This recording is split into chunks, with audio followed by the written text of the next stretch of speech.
这一说起来，我又想他了。不知道这会儿是不是又哭着闹着要找母亲呢？那我们去看看。嗯。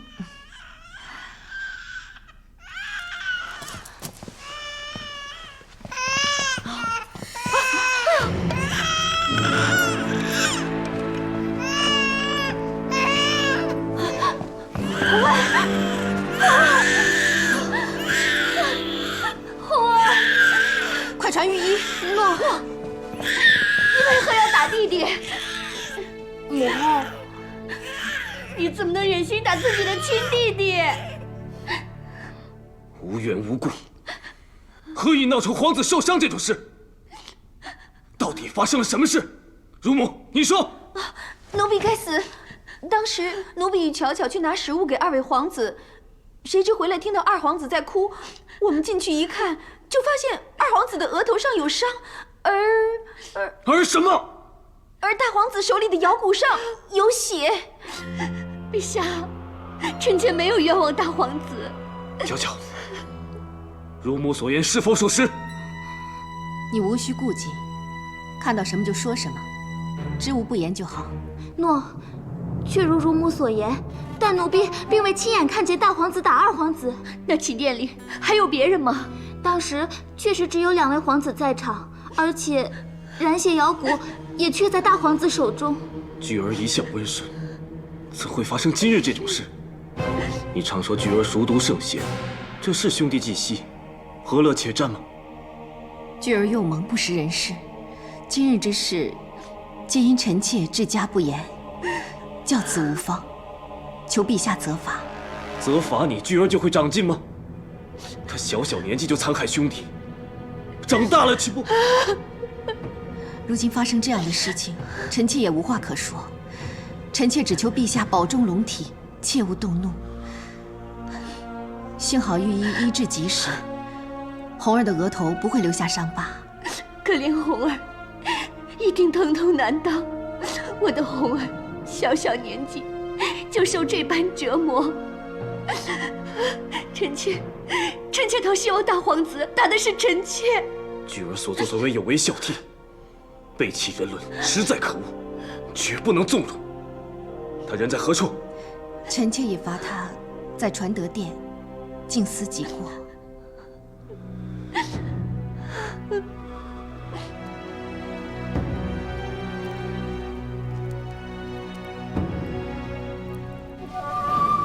高祖闻治天下，孝文亲尝汤药。薄太后御下有方，窦太后匡扶幼主，王太后慈爱敬长。这传德殿中，铭刻的是功德，传承的是仁义孝亲之情。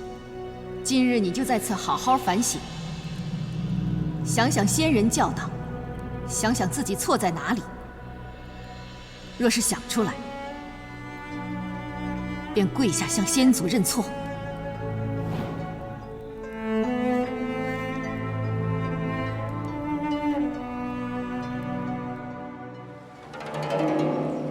虽说刘据受罚了，但看着妹妹伤心欲绝，想起自己一直瞒着她，我就……不，万万不可心软。王燕不比你，她什么都藏不住。若是知道了真相，燕能成大事。这个我自然清楚。你放心，我会一直狠心的瞒下去。你要她真情流露，现在她那爱子之情，皇上看着就动容。你妹妹最大的本领，就是凄楚可怜的样子，能抓住军心，把皇后母子推进火坑，那才是好事。这个算是做到了。现在皇上对皇后还有那大皇子大动肝火，说要严惩，你这招确实奏效。知道刘据要来看弟弟，你要我事先藏在妹妹寝宫的屏风后面等待，等乳母和巧巧出去了，我就有机会下手了。哼，一切有如天助，那刘据果然跑开了，我马上就从屏风后面出来，拿起腰骨，狠狠地打红儿的额头，然后马上躲起来。看到刘据拿起那腰骨，我就知道他自投罗网了。可是我却笑不出来。该笑不笑，怎成大事？这下所有的人都以为刘据生性顽劣，残暴凶狠。如此于你，与你妹妹，还有那小儿，都是天大的喜事。我知道是喜事，可是红儿，她毕竟是我的生儿啊！一出母胎我就照顾着，听到她哭的都喘不上气来，我这……哎，荣华富贵，你要不要？那就别再说这些丧志之话。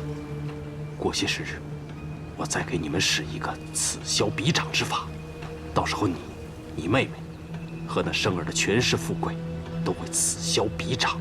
但是要切记，一定要狠，而且王爷绝对不能知道真相，只有假戏真做，才可以让庶子成龙。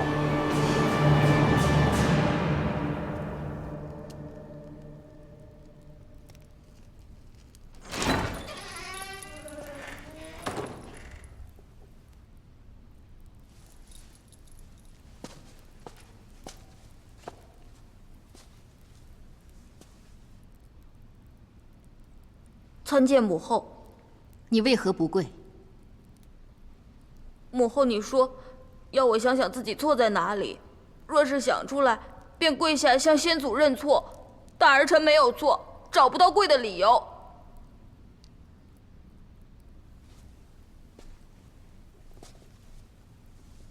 那你跟母后说，你认为自己无错的理由。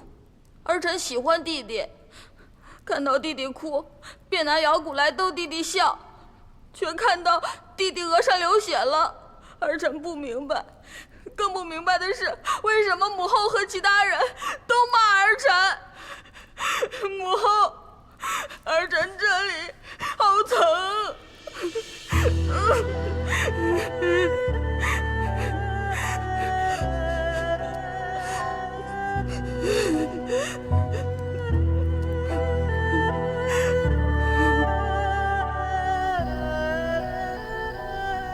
什么？你放了巨儿？是。来，把草药包好，拿去给王夫人。嘱咐夫人，要按照太医令的处方敷在红儿的伤口上。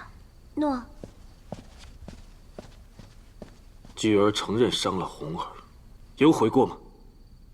没有。那你怎可放他？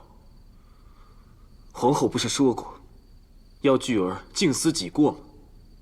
臣妾确实说过，但是回想起来，该要思过的不是巨儿，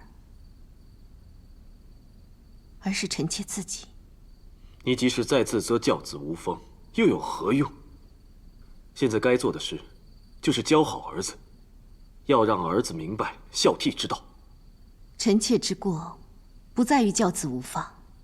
臣妾身为后宫之首，没有照顾好2位皇子，是臣妾之过；没有查明事情始末，就莫名处罚巨儿，是错上加错。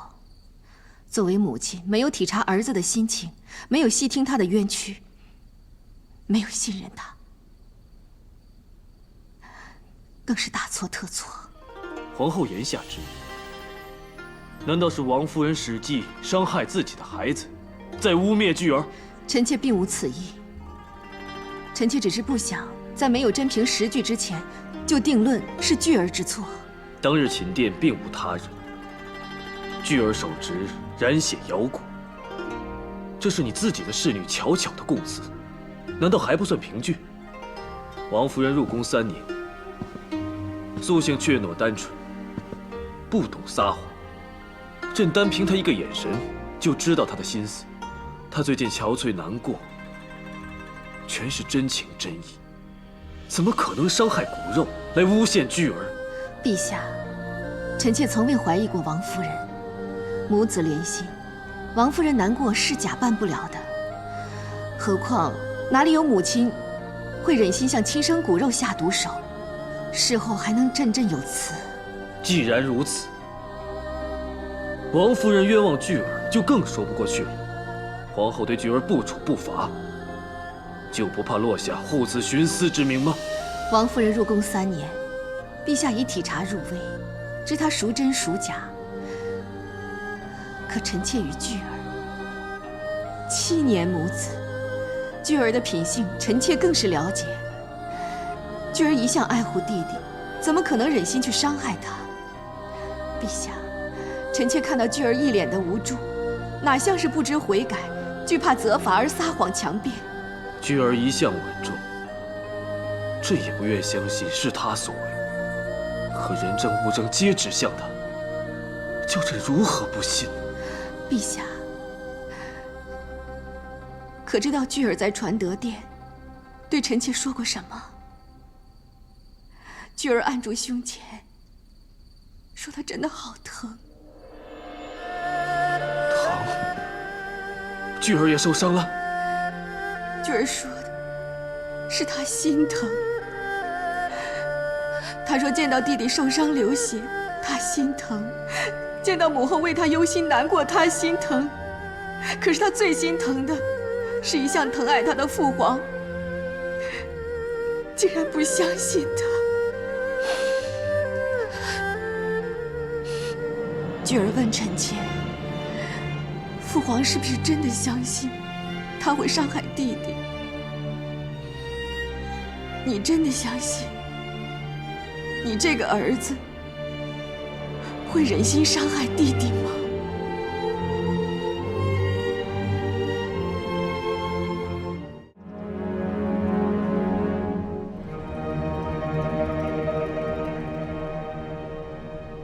红儿的伤势应该已无大碍了吧？多谢皇后关心，御医的药很是神妙，红儿的伤就快全好了。那本宫就放心了。皇上驾到！参见陛下，拜见父皇。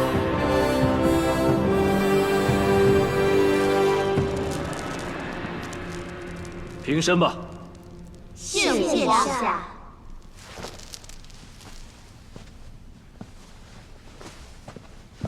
看见红儿大好，朕就放心了。红儿无碍，全托陛下洪福。如今四海升平，国运昌隆，我大汉子民安居乐业，如日方升。朕深知眼前这盛世来之不易，更要居安思危。故朕今日有一事宣布：现在淮南叛党已除，为故社稷，稳人心，是时候立皇太子。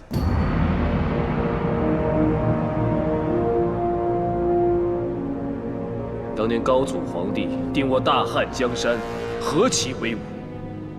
持剑安邦，实为汉室子孙恪守之志向。汉室后继之人，更应该坚贞卫道。一如朕这削铁如泥的宝剑，为国为民而坚勇无匹，这剑，朕今日就赐予二皇子刘弘。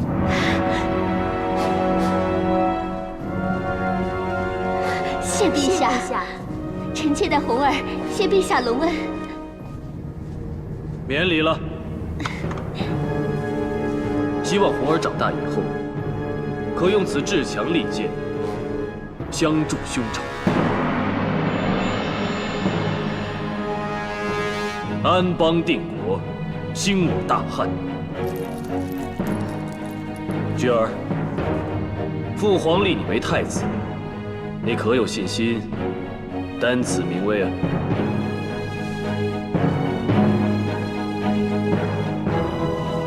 谢父皇，孩儿定不负重托，勤学礼法典章，苦练骑射武艺，承袭父皇英明伟略，大汉安民定邦。真是知礼得体。好，起来。谢父皇。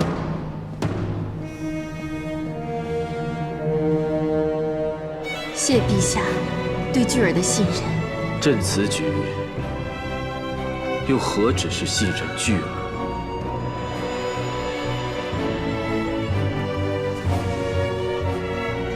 贺喜皇后，皇后教子有方，贺喜大皇子，愿大皇子立德，亦会社稷。谢王夫人，菊儿今后也会同样保护弟弟，照顾弟弟。来民，臣在。着太史令拟旨，立嫡长子刘据为太子。朕要昭告朝臣百姓，列祖宗亲，皇儿刘据聪明果敢，心正向善，足称大统。现立为太子，以固汉室之根基，延绵大汉之昌盛。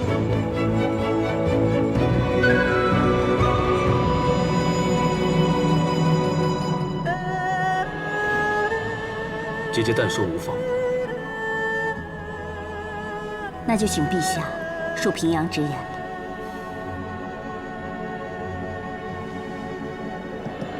母后离世，长秋殿这里本该冷落凋零，可是无论我何时到来，母后寝室总是鲜花不绝，而且这里所有的摆设都被打扫得一尘不染，还有殿里所有熏炉，里面全都是母后生前最喜欢的檀香。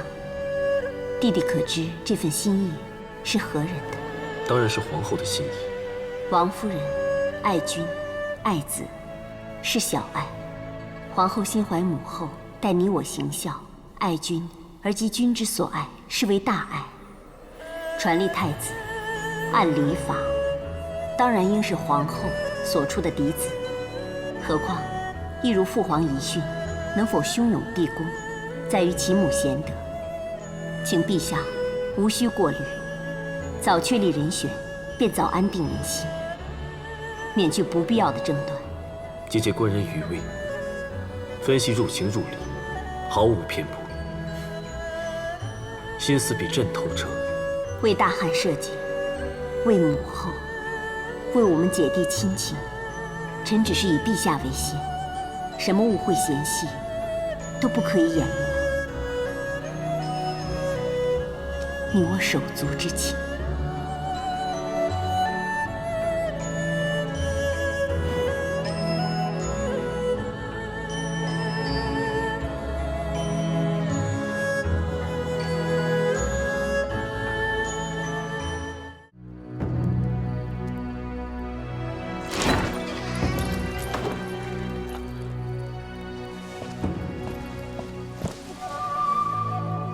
怎么了？和一大叔喝多了？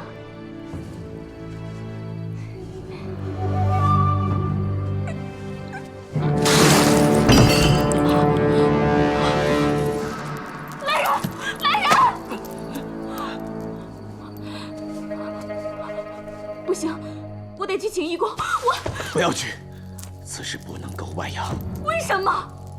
大敌当前，出征在即，此仗筹划多时，非打不可，也非胜不可。我的状况，若是皇上知道了，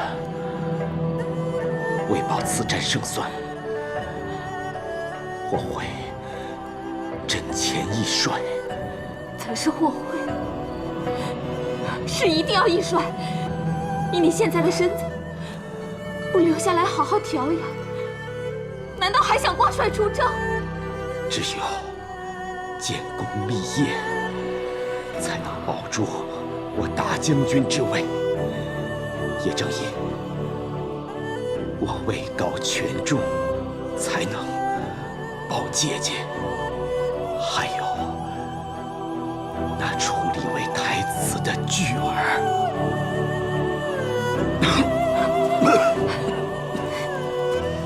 皇上，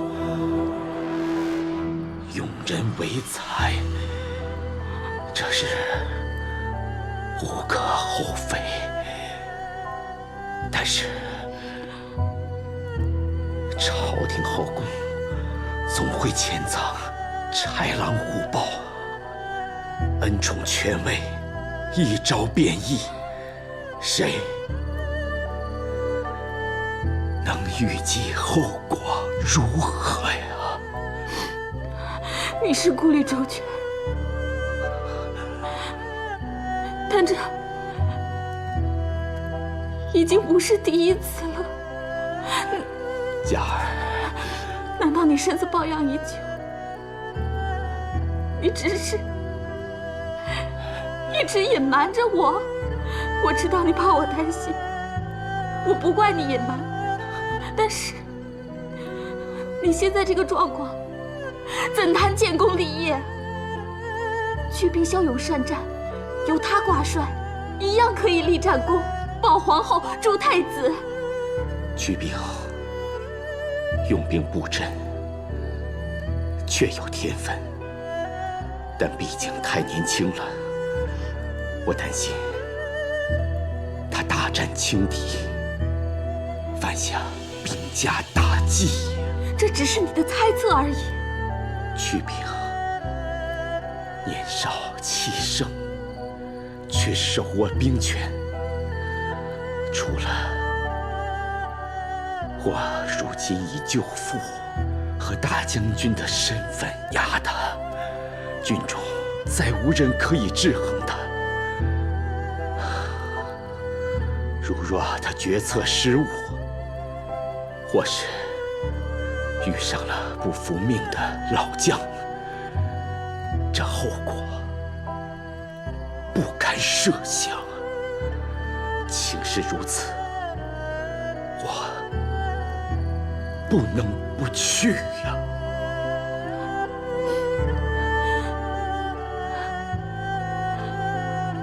可我担心你。不用担心，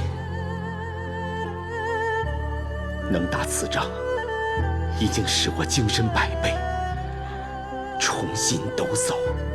我虽6次胜敌，但那敌人死而不降，重返边境，此战足可让我大汉子民长久太平。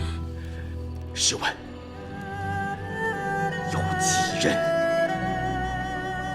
可以7次胜敌，更能根除后患？所以，我要打嘉儿，我想打。你真能撑得住吗？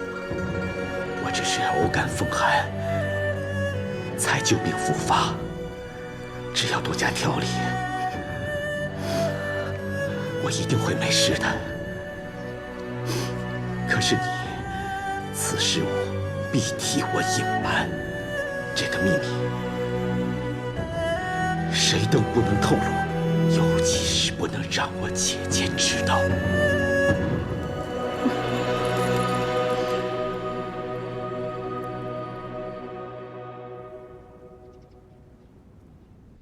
当年卫青出征，掳得外敌兵刃，朕让人钻研，以其炒钢冶金之术，炼出冰铁，铸成这2把无坚不摧的宝剑。卫青，臣在。朕名此剑为天上，赐之于你，委以重托。愿你此去挥剑屠狼，尽灭外敌。谢陛下。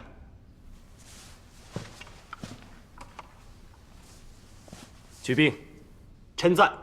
此剑，朕明之为标影，愿你所向披靡，亦如电光。敌人还未及反应，已死于这剑下。谢陛下，臣定会再斩敌1000万，要外敌闻我汉军而哭嚎，从此再不敢踏足漠南。说得好。此次远征漠北，是最后一战。上次，朕赐俘于你，可记得你拒绝时说了什么？边关未静，无以为家。朕已命人为你兴建新府，此战归来，即可入住。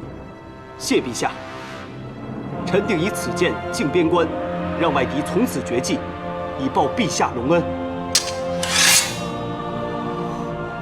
果然是好剑，舅父，我们不如在御前切磋试剑，以谢圣恩。好提议。朕正想看看朕的左膀右臂如何虎虎生威，让外敌闻风丧胆。舅父可别小觑我，我既为将军，最近又辛勤锻炼，你恐怕未必胜得了去病。来吧，别小觑他，尽力点。朕就是想看看你挫他那锐气。舅父，看招！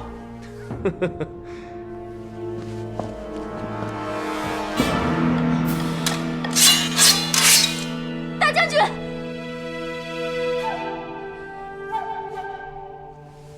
陛下圣圣安。安。朕正要看卫青与去病比剑，不想皇后和大将军夫人就来了。昨晚大将军挑灯钻研行军布阵之法，通宵达旦，今早就入宫了，还未尽早膳，所以沈家就带着肉汤和小点入宫，臣妾也备了些小吃，陛下也尝尝。卫青啊，难得你夫人如此贤惠体恤，你要庆幸欣慰，好好珍惜。谢陛下夸奖。沈家，刚才你扬声失仪，是怕卫青彻夜未睡，比试伤身吗？是。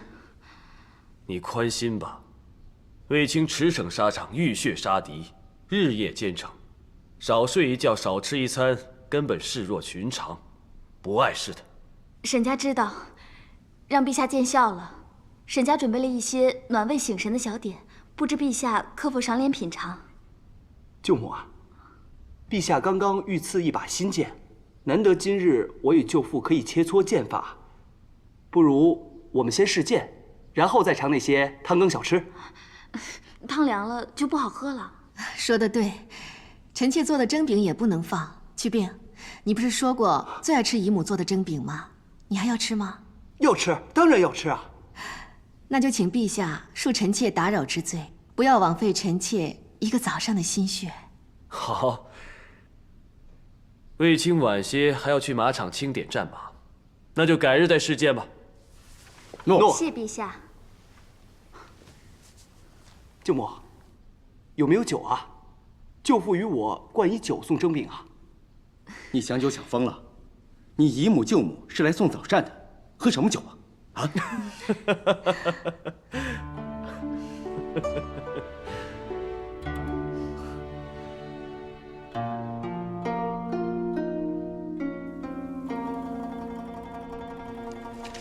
卫青刚出宫去马场，你就眉心紧蹙，是太离不开夫君，还是替他担心呀？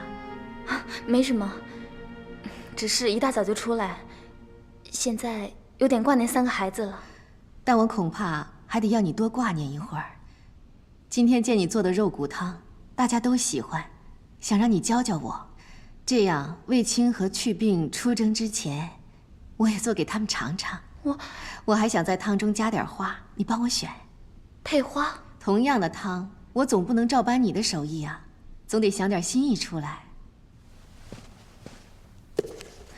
我这有2种上好的入馔用花，合欢花安神解郁，而这红花散瘀止痛。那就红花吧。卫青不太喜欢合欢花。无论何时何事，你都顾念着卫青，体贴关怀。我只是什么都不懂的小草，不像姐姐知书达理，才智俱备，可以为夫君分忧。我能做的，只是照顾好府中上下，照顾好他的起居饮食。但连这点小事，我做的都不够好。你已做得很好，你为卫青所做的一切，无论是我还是卫青，都看在眼里，记在心里。谢谢你看顾着我的弟弟，卫青能有你这个好妻子，是他的福气。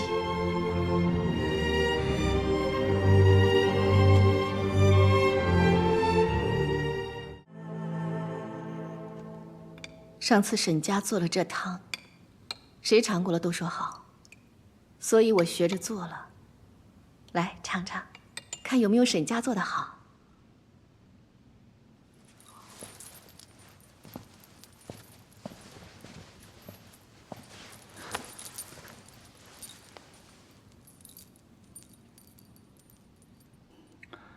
好香甜，比佳儿做的有过之而无不及。还不是因为佳儿不在，你才夸姐姐。好喝你就多喝一些，尤其这汤里放了些红花，对各种瘀痛内伤颇为有益处。想当年你第一次出征，虽一脸稚气，却亦是英雄威武，神采飞扬。如今虽然成熟沉稳，却也尽显沧桑。戎马10年，饱经历练，从当初羽翼未丰的无名小卒，到如今声名显赫的大将军，当然是沧桑沉稳了。正因此，才能调兵遣将，尽显威仪，统领大军，辗转南北。这些年来，弟弟血拼沙场，旧患未好又添新伤，日月复加，不知会否埋下隐疾？姐姐，或许你心里有话，很想讲却讲不出来，又或是不想讲，还是踌躇着不知该怎么讲，都不要紧，姐姐都明白。是佳儿告诉了姐姐。佳儿只是引起了我的疑惑。她在皇上面前无礼扬声，又不止一次阻止你以去病事件，根本就不像平日的沈家。不过你才是告诉姐姐真相的人，你是我弟弟，你的神色言行又怎会瞒过姐姐？看你最近气色渐差，步履不复刚劲，又滴酒不沾。现在沈家又执意要陪你去出征。姐姐不必忧虑，我虽有旧患，但轻微不碍事。只因大战在即，一切需小心谨慎，所以不斟酒，不比剑，怕有所闪失，影响战事。佳儿太过紧张，才执意要随军出行，照料我而已。从你首次出征到如今终极一仗，作为皇后，深知为江山百姓，你是不能不打。而你作为大汉的大将军，一个战士，相信你也必须打。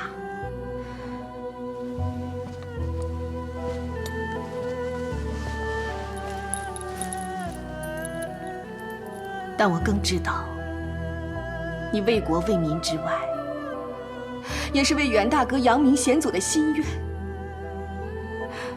更为保姐姐这个皇后安稳无忧。姐姐，姐姐感激你的苦心，但姐姐也希望你知道，什么荣耀、功名、后位，对姐姐来说，都不如你安然无恙来的重要。我会记住姐姐今日所说的一字一句，记住姐姐的关心盼望，奋力而战，也会谨慎而行。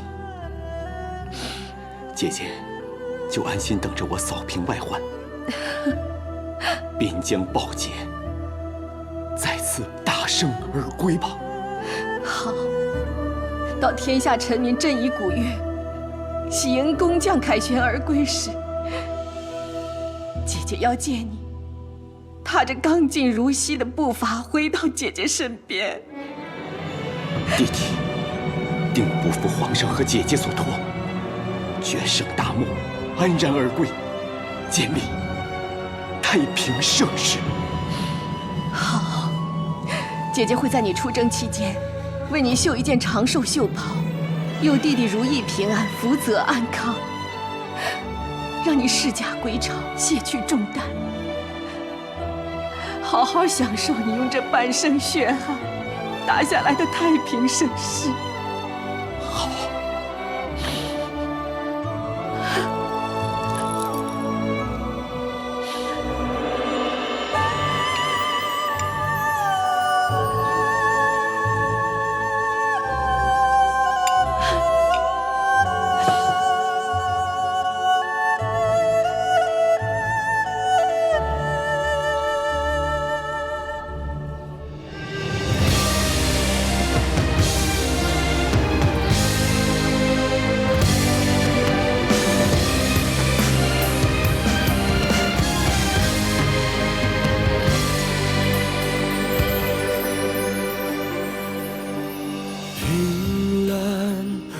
转翻云覆雨变幻，算不出光阴的流转，走不遍江中的塞北与江南。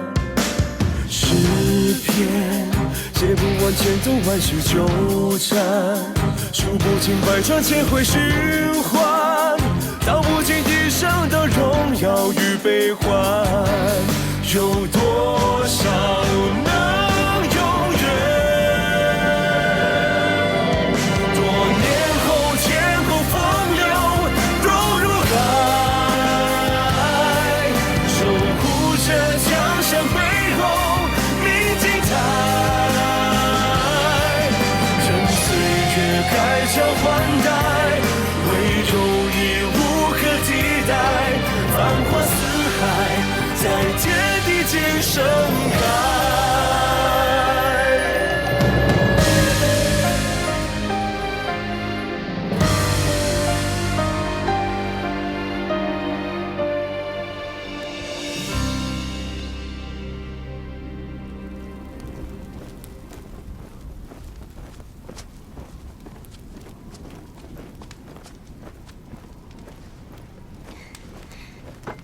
慢慢吃，这烧肉是我用蛮渣煮成的，可化瘀行血，有利于你的内伤。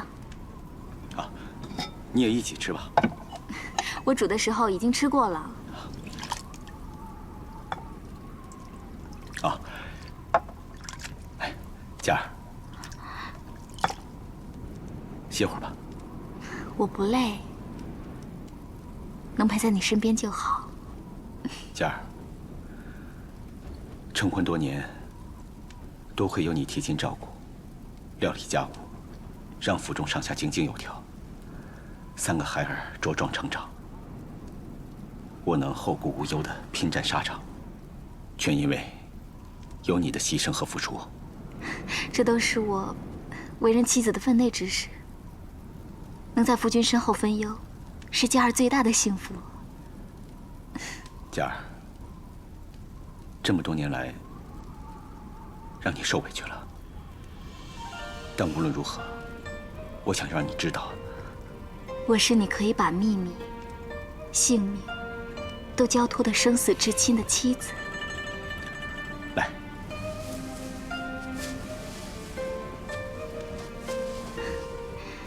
你说过的话，我都记得。我刚嫁你的时候，也没有想过，在你心里要占据一个位置。我当时只觉得，只要能够靠近你，就像不愿接近青天那样，我就很满足了。如今，我能够陪你共赴沙场，看着你调兵遣将的威仪，对我这株小草而言，何其有幸！佳儿，有你在我身边，是我此生最大的幸福。放心，此行虽然艰险，但是我一定会尽力保护你的。你保护好你自己就好。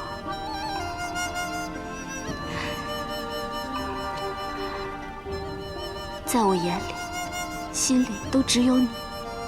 若你出事，我必定不能独活。所以，为了我，为了我们的孩子，你一定要平安无恙。我要每天都能像现在这样，靠在你身边。放心，我一定会撑下去，因为我心里有佳儿，你永远在我心里。即使在战场上杀敌，你都能陪伴着我。为了你，我就立即倍增。去兵已经领着精兵进了大漠了，我们是不是也快要离开边关，入敌腹地？一部署好，就会出发，穿过前面那片梭梭林，就进入大漠了。梭梭林？对，就是前面荒野的树林，那里不是汉境，到时水源会很难找。这几日，我们要先把水粮储备足。好，那我趁这几日，把你的身子调养好，让你以最好的体魄出征。有劳夫人了。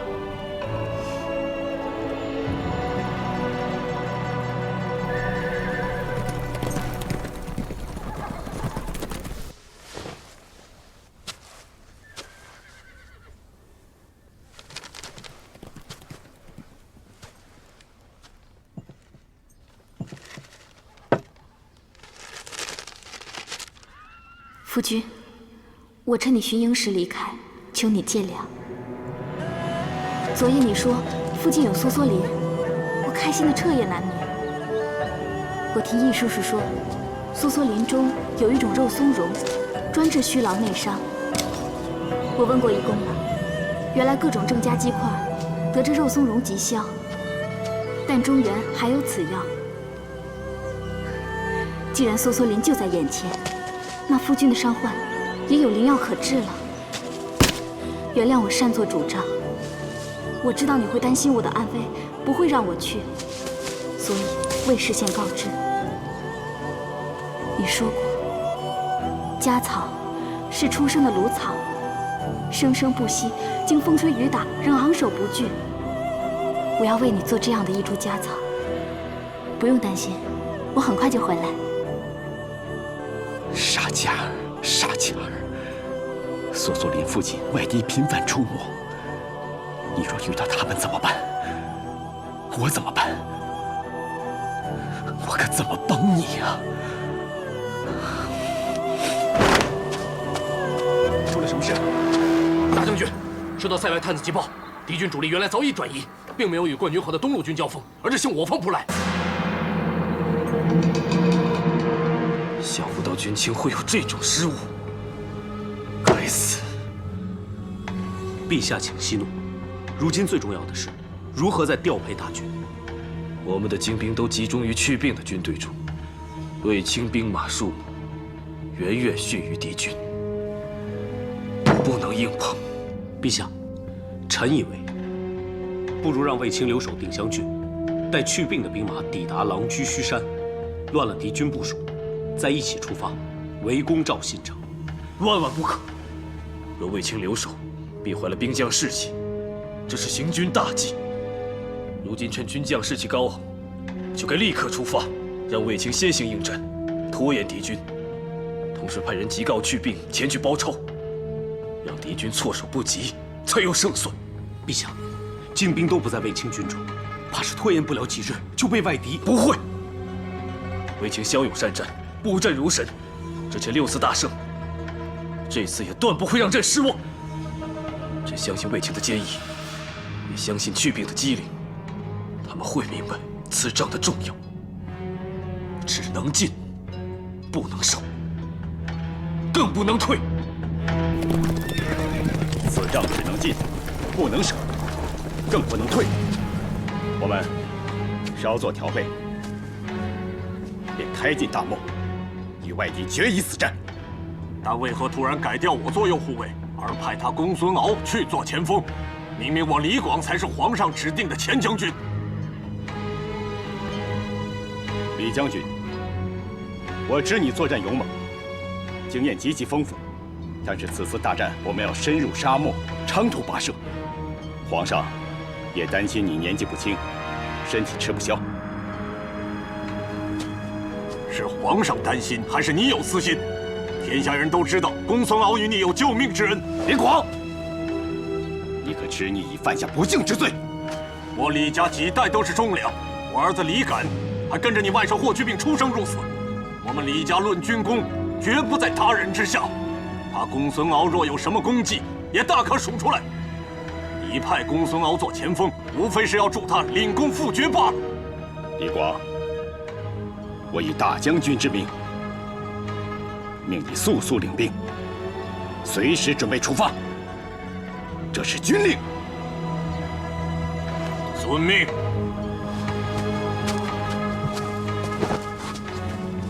你们速速将我新的调配下达众将士，要好好的安抚军心，激励士气。到时一声号响，漠北挺进。走。公所，大将军，时间紧迫，军中有精兵不多。你身为先锋大将，先速速整合5000骑兵做冲锋兵，随时候命，抢占先机。诺。报告大将军，我等便寻未见夫人，但小的在梭兽林附近拾到女人衣服的布屑，不知是否夫人所有，特赶来向大将军回报。果然是夫人衣服上的。末将再派人去寻找。不用了，你去准备兵马，不要耽误了军情，我自己去找。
汉族女子，我已经很惊喜了，万万没有想到，竟然是你魏大将军的夫人，真是天助我足啊！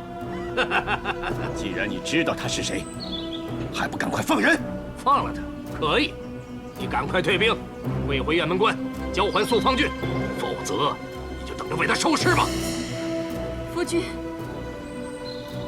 魏大将军，不要为了一株小草而耽误了军情。住手！放人你们也休想活命！哼，我们死，哪有大将军的夫人陪葬？退不退兵？退不退兵？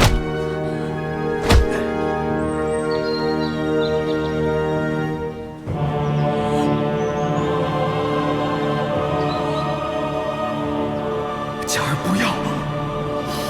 嘉儿不要！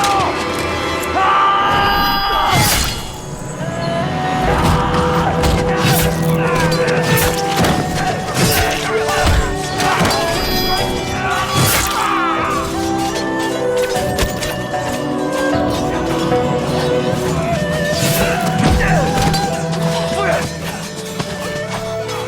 嘉儿，你真傻！嘉儿，不要夫君为难。别乱说，我带你回去，撑住！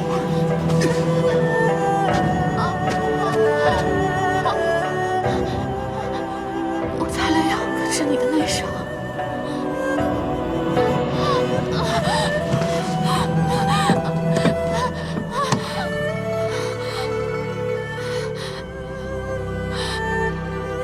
嘉儿，我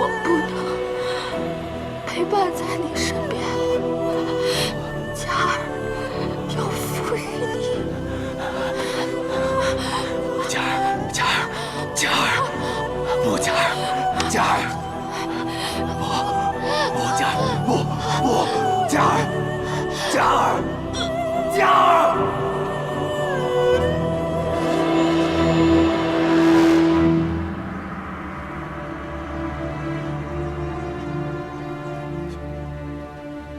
佳儿，佳儿，佳儿，佳儿！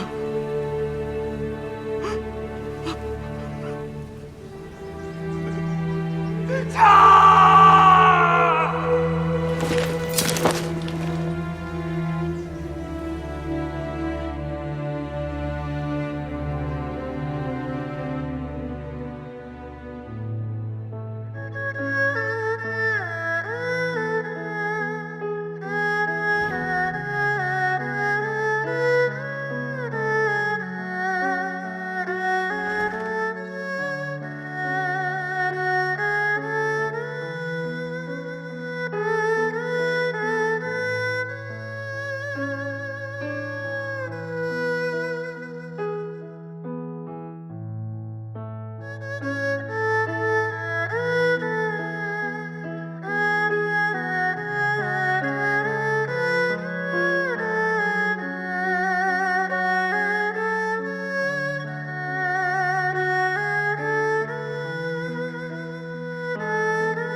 一会儿啊，要见到皇后、太子和3位公主，你们准备好了吗？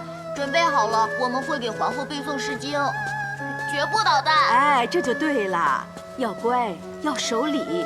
你们要知道，你们的父亲是大将军，母亲是大将军夫人，外祖母是我。要让别人觉得你们谦逊、懂礼、有家教，知不知道？知道了。哎，那我们现在进去啊。走。皇后，我把3个孩子都带来了。皇后万福金安。免礼了，你们都乖。谢姑母夸奖。乖。我先带孩子们出去，我们到外面去玩，玩累了呢，有小点心吃，好不好啊？好。啊，来，跟我来啊！走。哎，这易老头今天是怎么了？不吭一声。看来他是有事情烦着呢。喜娘，你来坐，我有事跟你说啊。我刚才在车里坐了半天，不想坐了。我还想到外面看顾3个孩子呢。皇后有什么话直说就好。来，过来坐。啊。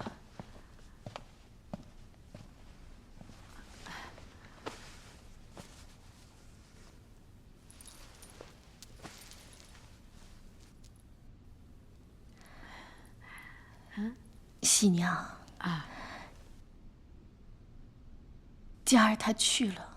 啊，佳儿随卫青出征去了吗？这我知道，为国为民嘛。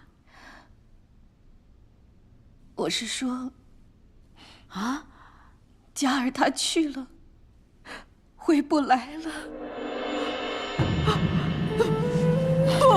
不可能！喜娘，你要冷静。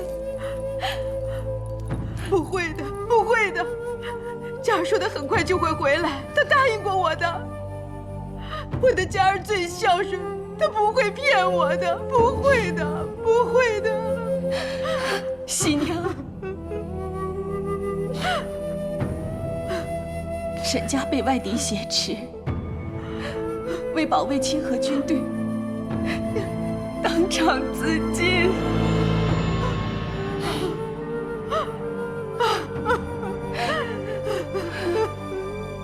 苍天哪，为何如此狠心，竟让我女儿就这么走了，让她在那陌生的荒地做孤魂？喜娘，你为何狠心带走她？我活着还有什么意思啊？喜娘，喜娘，你放心，皇上一定会派人把佳儿的遗体接回来，不会让她一个人，不会让她独留在异乡。喜娘，你听我说，你也不孤单，你还有卫青，还有我，还有3个孩子呢，你不会孤独的。可怜佳儿的孩子们还这么小就失去母亲，连最后一面也见不到。苍天哪，你为何不拿走我的性命，却要我女儿的命啊？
召卫青回来，陛下，朕知道。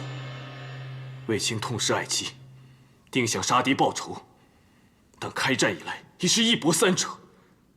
朕花了很长时间备齐粮草，整顿兵马，充实军库，就是为了漠南再无王庭。此次不容半点疏忽。但以卫青如今的悲愤心情，只怕召他不回。你去，他不回来就抓他回来。朕当日见他夫妻恩爱，若卫青思妻而失去理智，战略上出了差错，足令生灵涂炭，朕岂不是愧对万民？陛下，皇后求见。陛下圣安。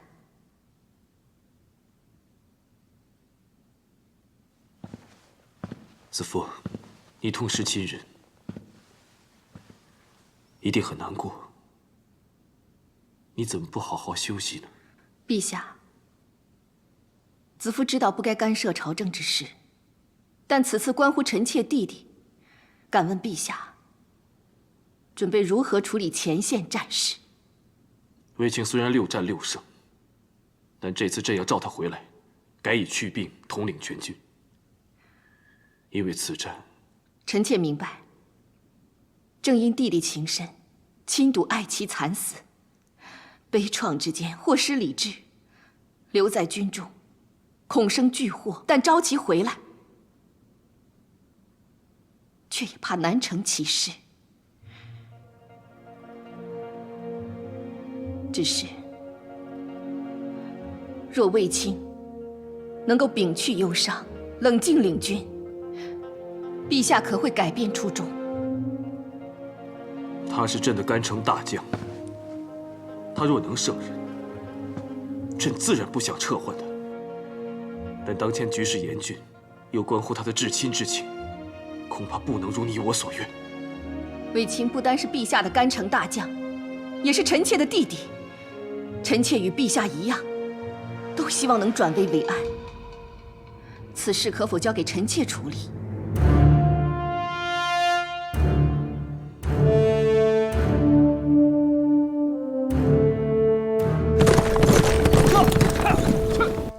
据报，敌军已抵达智岩山附近，我们明日出发，横越沙漠。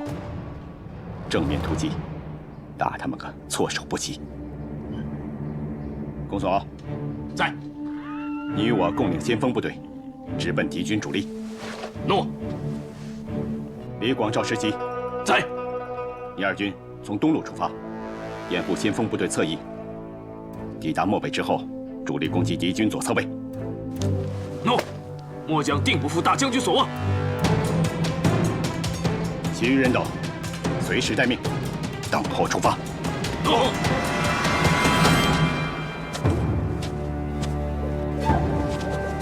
老兄弟，还好你来了。大将军他……慢慢说。卫青人呢？他在自己营帐，表面没事，指挥依旧沉着落定，但忙完军务，就独自躲在帐里，无人敢去打扰。为夫人行了入殓之礼没有？没，连小殓都不准。为什么？那夫人的遗体现在安放何处？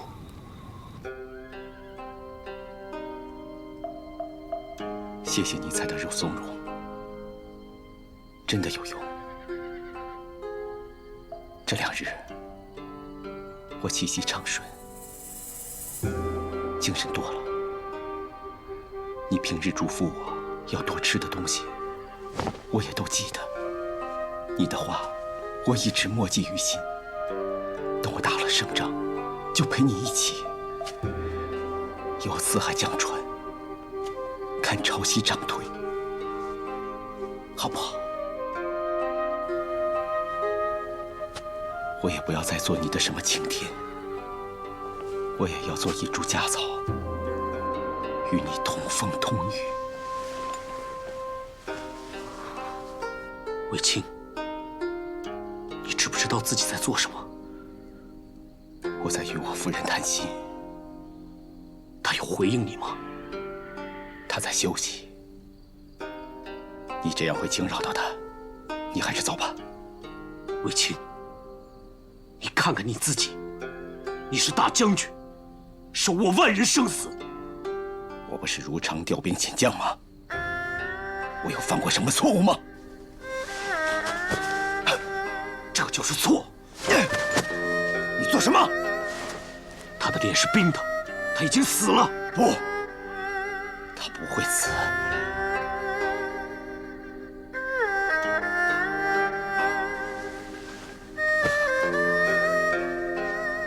他答应过我，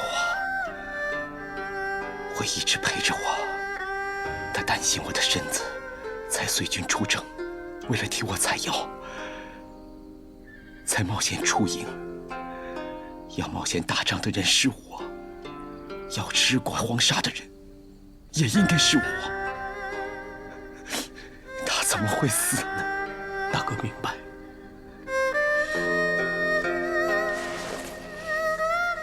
你不明白，你想带他走，可他根本不想走。他只想在这里伴着我，他要看我为他打这一场仗，看我大胜而归。但是你却不体谅我们的心，你算什么兄弟？我不是你兄弟。那外面的将士们是不是你兄弟？他们表面上军心饱满，但事实呢？他们有多心痛，你知道吗？你不听我的没关系，但你敬重的姐姐的话，你不会不听。这上面不但有她的字迹，还有她的泪迹，每字每句都重如千斤，难如登天。我不要看。好，我念给你听。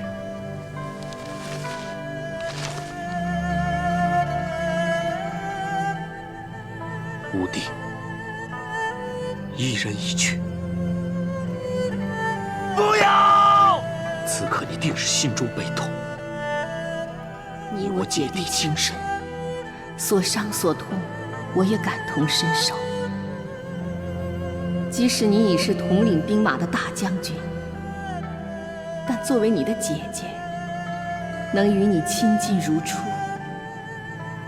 也愿与你同悲同苦，分担你心中之哀，抚慰你强逆之痛。一人远隔，可血脉仍在，家中稚子刚丧亲母，孤苦无依，亟待父亲亲自安抚。身为人父，更要平复振作，兼其母职，喂之、惜之、养之、育之。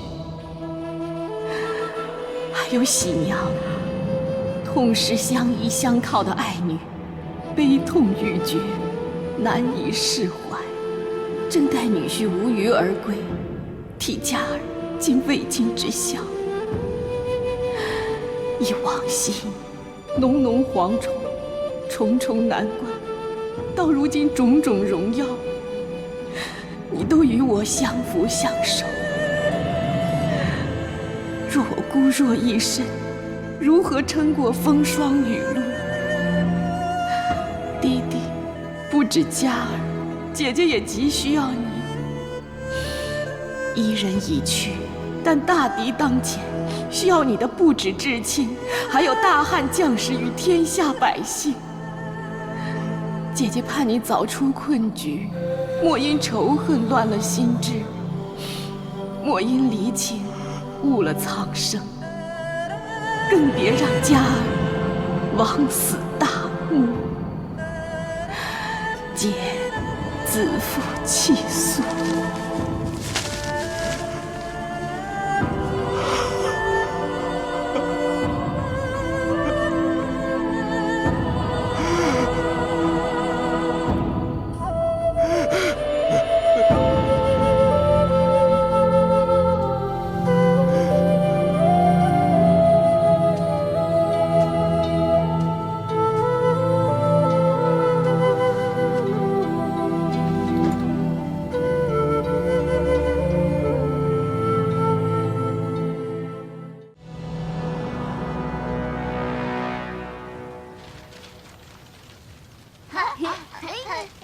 给我，好高啊！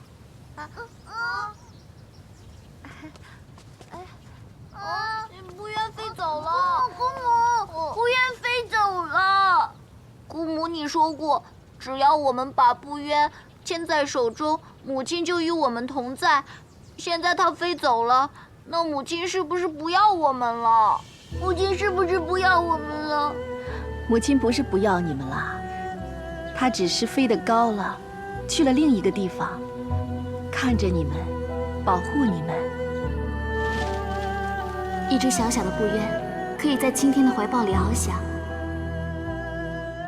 已是福气满盈。我满足了。对于我来说，青天只要肯让我接近，已经是天赐良缘。我一定会努力，让青天绵漫我的真心，任我倚天飞翔，生死相依。我想，我一定会幸福的。子父，你祝福我吧。母亲自己一个人飞上天，会不会不开心啊？母亲只要能看到你们健康快乐，她也一定会很开心。你们开心吗？开心。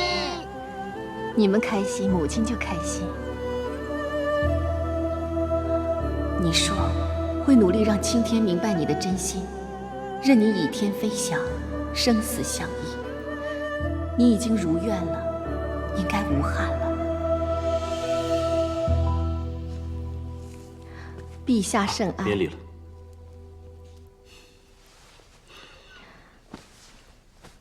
别太辛苦自己。让陛下担心了，臣妾一绣着长寿绣，总停不下来，好像见到弟弟凯旋归来。朕有一件喜事要告诉你，关于卫青。今早收到军报，卫青研制了一个制敌法宝。法宝？五钢车。此车既能抵挡敌人利器，又可藏弓箭手于车内，随时攻击。更有车环，能将多车相扣，形成铜墙铁壁。臣妾不懂这些，不过看陛下开心，想必定可制敌显微。不错。臣妾虽不懂军事，但是陛下皱了好几日的眉心，终见舒展，相信此车必能成为我军制胜的法宝。朕本担心卫青以寡敌众，以弱对强，但有此车，定叫敌人阵脚大乱，进退失据。能让陛下安心就好。有你在，朕怎会不安心呢？朕还没有好好谢谢你的信，还以为你这个姐姐只能平复她的心情，想不到你竟可令她迅速振作，克敌制胜。只因弟弟有颗存忠孝、念亲情的心，才能再站起来。以信劝之，是以外力；以秀待之，透之内情。正是你这份不为自己，只为他人的情理兼备，才能动之人心，动之天地，为朕带来这么多的惊喜。臣妾本只是一个小小歌女，如今成为天下之母。弟弟亦有幸为陛下征伐四海，是陛下给了臣妾那么多从未奢望过的惊喜才是。子父，朕的贤妻，朕有你，何其幸也！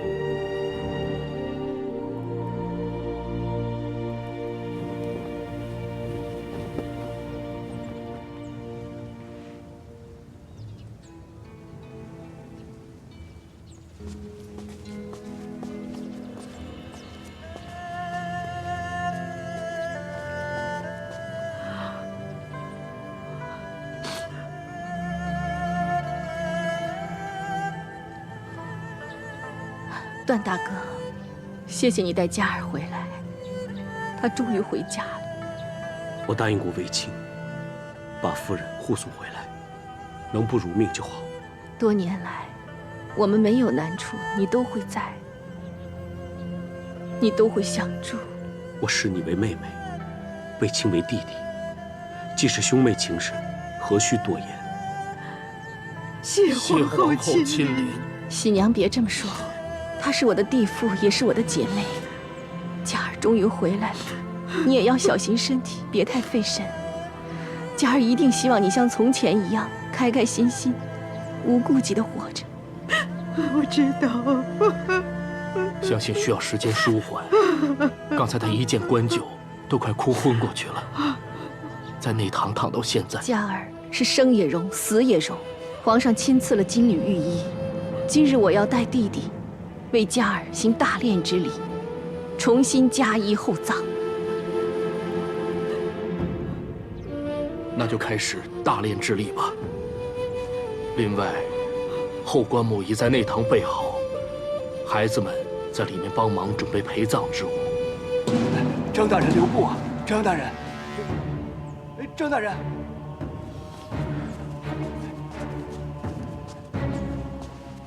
参见皇后。不知张大人硬闯大将军府，所谓何事？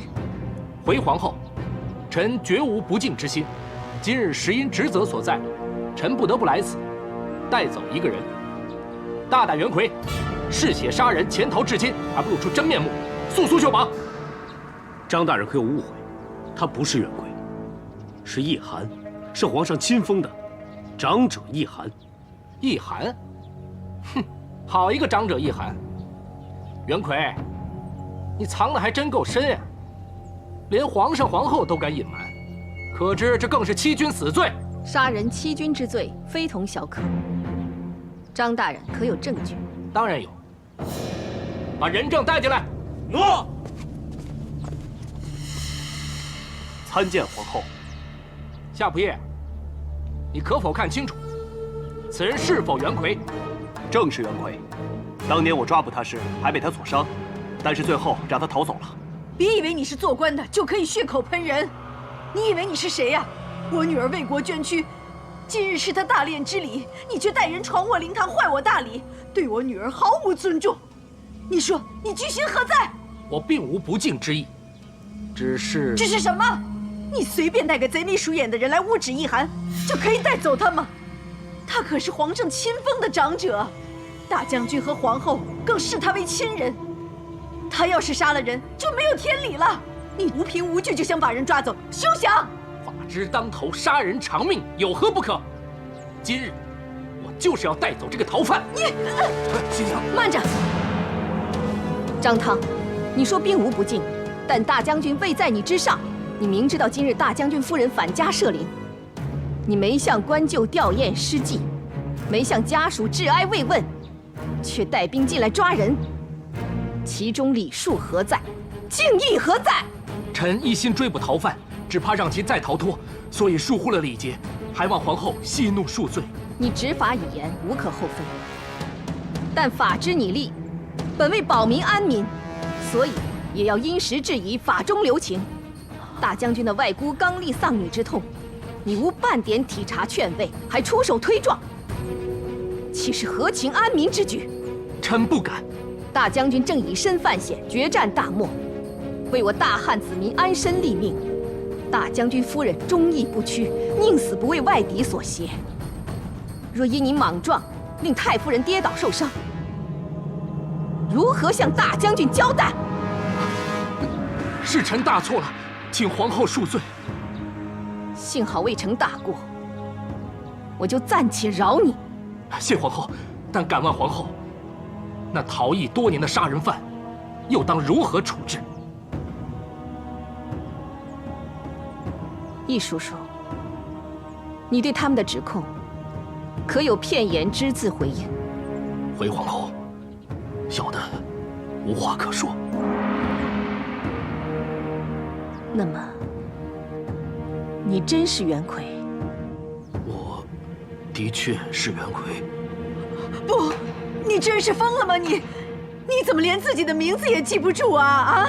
你这老头是怎么了？新你根本就娘够了。不是。不，但无论如何，我得谢谢你。我跟他们回去。不，谢皇后。带走。诺。别担心，他会没事的。我不会让他有事。没想到啊，人这么容易就给抓住了。哼，那易涵是卫子夫身边的高人，我当然得特别留心了。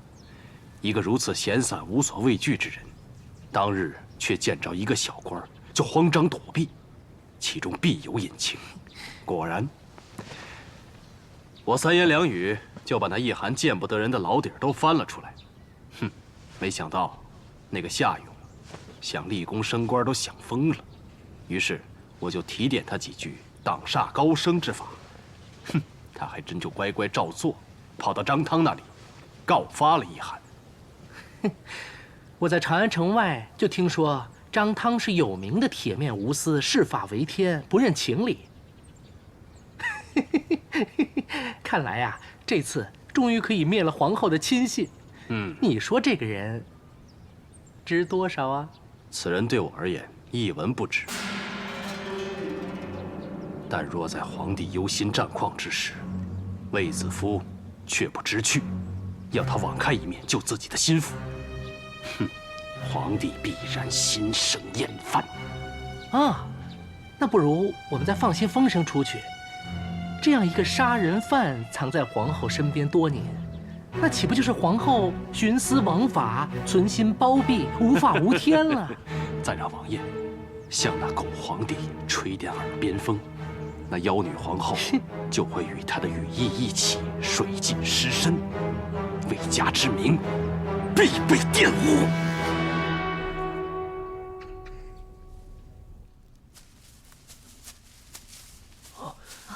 易叔叔免礼。谢谢你们来看我。张汤可有严刑逼供？我本是罪人，甘心伏法。张汤根本无需严刑逼供。易大叔怎么可能是罪人呢？你一路以来为我们出谋划策，助我们一次又一次躲过险恶，还加在善之余奔走各地，只为济世安民，这岂会是歹毒杀人之凶徒所为？我不管你有何过往，我只信我认识的易叔叔绝不会是个罪人。你们可记得我对皇上曾经说起过我的过去？记得，易大叔与师兄斗法，虽大胜师兄，却连累恩师受怨，被师兄害死。恩师却是因我狂妄斗法，连累而死。但是当日我并未向皇上说出全部的真相，只因我师兄怪怨恩师将学识只传我一人，愤而将师父杀死。我悲愤交加，亦悔疚不已，要将师兄拉去见官。但师兄反目，更将杀师之罪陷害于我。我这手臂上的疤痕，就是与他争执打斗时留下的。我受伤之后，师兄却未停手，反而招招想置我于死地。我只得奋力反击，但错手杀死师兄。这只是自卫自救，即使落在廷尉手里，也非大罪。师父的一班同门见我提刀而出，且刀上沾血，就一意说是我残害师父，谋杀同门师兄。我根本就是百口莫辩，只有逃走。如今张汤查审，你有如实相告吗？人已死，事情已过去太久，仅凭我一人说辞，不足为惧。况且我逃避追捕，误伤官兵，夏勇就是实证。唉，算了。回想起来，我确实是罪有应得呀。后来我才知道，师兄死后留下孤儿寡母，无人照料，四处漂泊，最后饥饿而死。归根究底，这一切只因我狂妄斗法而起。恩师授业之时，早就要我收敛，不外露。若不是我轻狂，恩师不会死，师兄不会死，更不会发生饿殍在野之事。所以易叔叔一直对孤寡弱小特别关照。其实这些年来，你一直在赎罪，受你救助的人数以千百计。易叔叔，你也该安心了，不用再自责。能安吗？每当我看到这疤痕，就好像听到了师兄的怒喊声，想到他的妻儿孤苦伶仃，颠沛流离。我的本名叫袁奎，因我罪孽深重，后来改名叫易寒，以求以后不再轻易发怒，逞一时之快。所谓罪孽，都是一时义愤，不甘于恩师被杀，且自救于被人威胁，实非大罪。而至于孩童惨被饿死，又怎能归罪于你呢？你不是我，难明我心中之痛啊！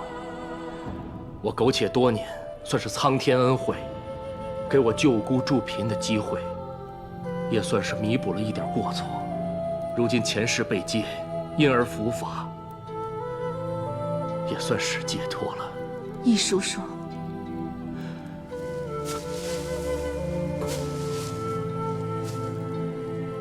别为我伤神，一定要保护好你的妹妹。我知道。皇后，还记得我们如何相识吗？再为易叔叔做一次蒸饼，可以吗？易叔叔想要什么，子父都会为你去做。其实当年早已心无所恋，一直放逐自己。可那一日，你好似仙童一样，打开了我心中的死结。自那以后，我便决定此生要行善赎罪。易叔叔心本善良，有无子父，都会一生立德乐善。恕我这一生，若说真做过什么能够略抵我的罪过，那就是有幸可以助你入宫。只因你一人，就造福了多少苍生啊！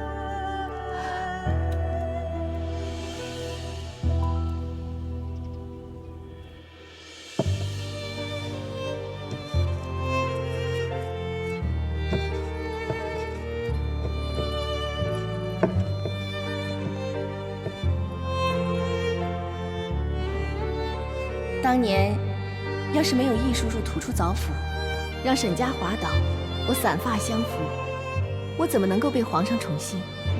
如果没有易叔叔送我挂饰，子夫今日早已离宫。自从小时候遇到易叔叔，易叔叔送我不争、不显、不露这6个字，让子夫一生受用。子夫就当易叔叔是上天派来帮助我的贵人。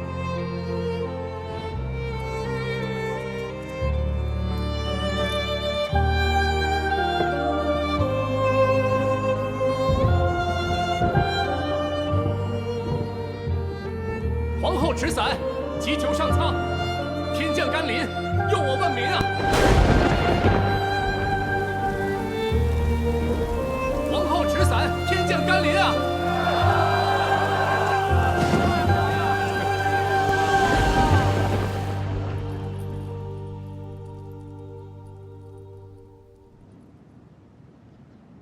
陛下，逃犯易涵已经被捉拿归案，且已承认杀人之罪，论罪当斩。陛下，易涵防卫时错手杀人，治他死罪，甚是不妥。陛下，为自保而错手杀人，只是易涵一面之词，不知真假。漠北一事非同小可，李广经为医师会合，无故失踪。朕早就叮嘱卫青，此人不可再重用。朕正烦忧前线，你身为御史大夫，理当理清缘由，知道真假再来，否则别来烦朕。请陛下万勿烦心。参见皇后。起来吧。谢皇后。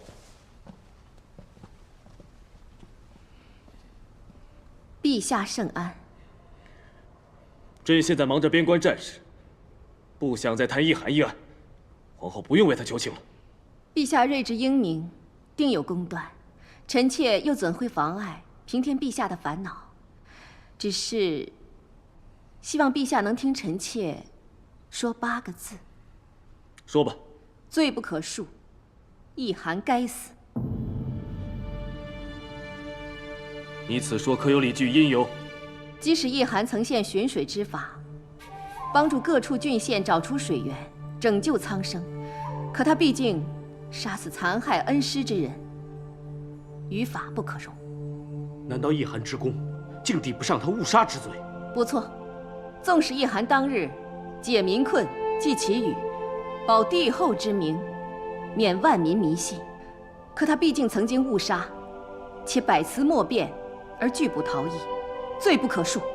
皇后此言，臣不敢苟同。易涵赠千金于旱灾孩童，持在善之余，为陛下广撒君恩。纵使他救孤寡、兴义学、举孝廉、建贤臣，助陛下弘天地之大德，施雷雨之深恩，可他毕竟借此掩饰身份，欺瞒陛下，绝不可恕。皇后想说的是，纵使易涵误杀逃亡7镇，可他披荆解困，千金救孤，举贤育才，渐渐勋劳，立下千古奇功吧。陛下，而这一切皆是出自赎罪之心。陛下，人谁无过？易涵不但知罪悔过，且功在民生，却有功而不自居，只以救助孤寡为己任，这是善莫大焉。臣求陛下饶易涵一命。易涵如今所为，事事为善，件件为民，皆为可恕之由。陛下明德，求陛下法外容情，恕改过从善之人不死。陛下，请听臣张汤一言。若所言只是依法治罪，那就免了。难道朕不知道各种道理吗？陛下，前线有急报上奏。说，大将军胜了，骠骑将军大胜，在漠北把敌人打得溃不成军。好，朕就知道他们不会让朕失望。卫青大胜，国之大幸，大汉之幸啊！都是天之所佑，是陛下仁德感天。待他们凯旋，朕要重重赏有功之人。陛下，一涵一直视大将军为子侄，不单以睿智提点引导，又以食疗养其身体。嘉儿死后，又悉心照顾大将军府上下，让他驰骋沙场无后顾之忧。此一胜战，一涵亦有功。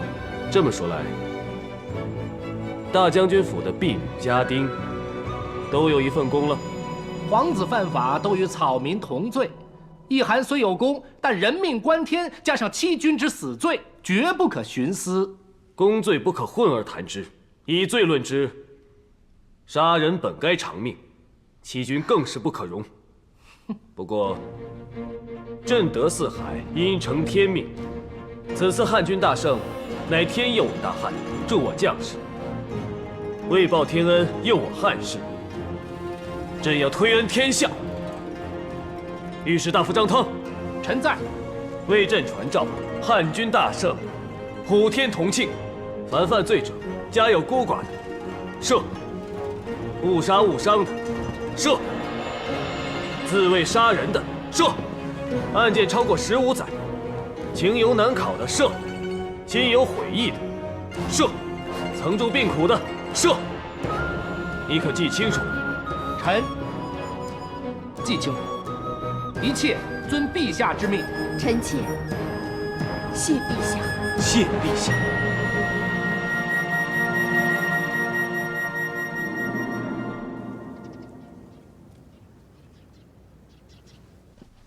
启禀夫人，皇上今日有要事，不能前来。但汉军大捷，皇上要赐后宫上上下下，皇上特意让夫人先去挑选贡品，还特意吩咐夫人要为自己和小皇子多选几项。那就劳烦你替我和红儿谢过皇上。诺，那小人就先告退了。那你快去挑啊，要挑最华丽、最名贵的。只要皇上能时时将我们母子放在心上，是不是最名贵，能不能每日都来，也无所谓。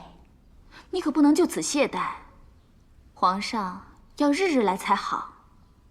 你一定要抓住皇上的心，你和红儿才有好日子过。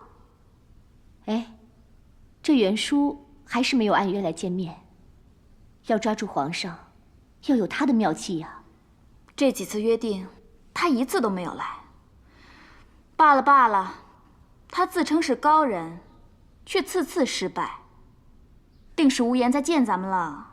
可是没了他，我们怎么办呀？有我呀。学人家打仗领功，或许不能，可是争宠嘛，姐姐我还是自有妙计的。那姐姐要多教我几招，让红儿能抓住皇上的心，也让妹妹我可以抓住皇上。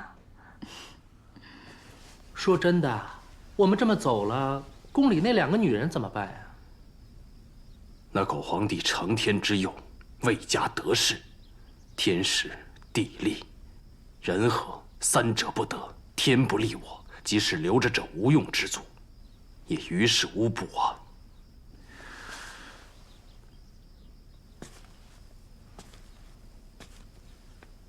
楚服虽有智能，不如成事；虽有资机，不如待时。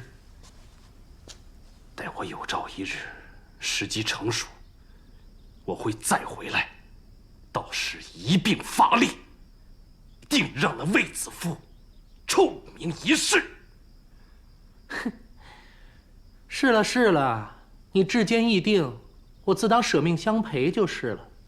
等这些东西收拾完了，我们就可以启程了。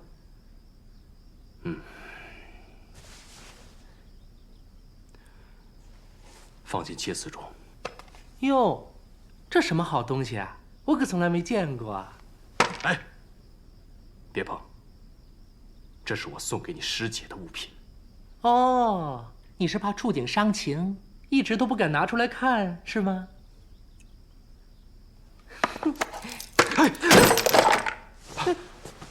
我说过不要碰。是了是了，我马上去收拾。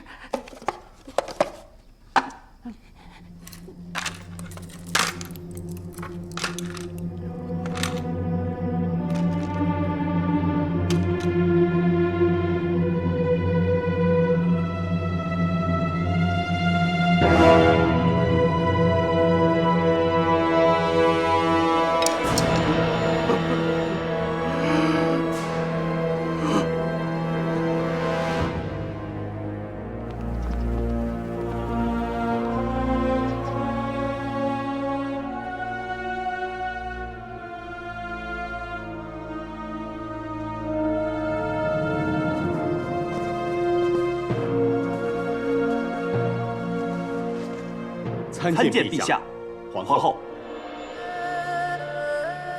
你们终于回来了。臣与去病，终于不负圣恩，为大汉取胜而归。回来就好。姨母，我与舅父履行承诺，毫发无损的平安归来了。此一役，你二人率师攻将，涉水而破，善于章曲，击左贤王、扶屯头王、韩王及将军、都尉、相国等83人，歼灭对方将士7万多，致使外敌北遁远走。大将军卫青、骠骑将军霍去病，听封。臣在。朕封你二人为大司马，俸禄相同，从此共同为我大汉开疆拓土，除敌解患。谢陛下洪恩。臣必将竭心尽力，一定誓死杀敌。起来吧。两位大司马，真为大汉之双臂，如今普天下臣服于朕，战马将歇，外患不在，这万世之功，朕必镌刻于石屏上，再书你二人之名，万世称颂。谢陛下圣恩。卫青，朕的封赏还不能解你心中郁结吗？陛下对臣百般称许，臣却心中有愧。作为统帅，竟思虑不周，致使李广老将军不堪受辱而死，致使陛下又损了1员2将。弟弟，舅父，李广将军延误军机，你只是派长史去问话，是按例行事啊。他自感受辱而自尽，这与你有何关啊？可是李将军是因无向导而迷路，他多次行军，理应精于地理，竟因迷路而延误军机，这罪责难脱。当然，他英武一世，却一直有功无爵。其子李敢，在你军中做事如何？勇猛过人，一直代行副将之职。好，李敢杀敌有功，那朕就封他为关内侯，10邑200户。卫青，可有异议？臣代李敢，谢陛下隆恩。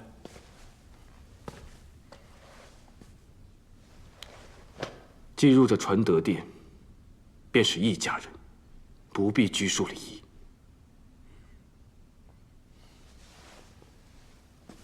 但愿能让你们姐弟稍感宽慰。能见去病和弟弟无虞归来，臣妾最大的心愿已了。姐姐对我千般信任，我怎能言而无信？看着我凯旋而归，姐姐应该欣慰。我们因仇恨而乱心智，没因离情而误苍生。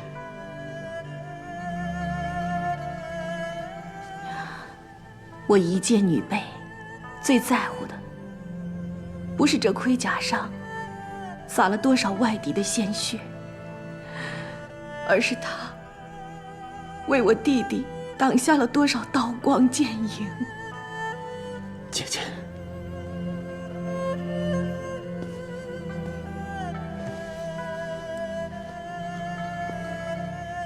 这巧手日夜劳作，为你绣出了这满载祝福的长寿绣。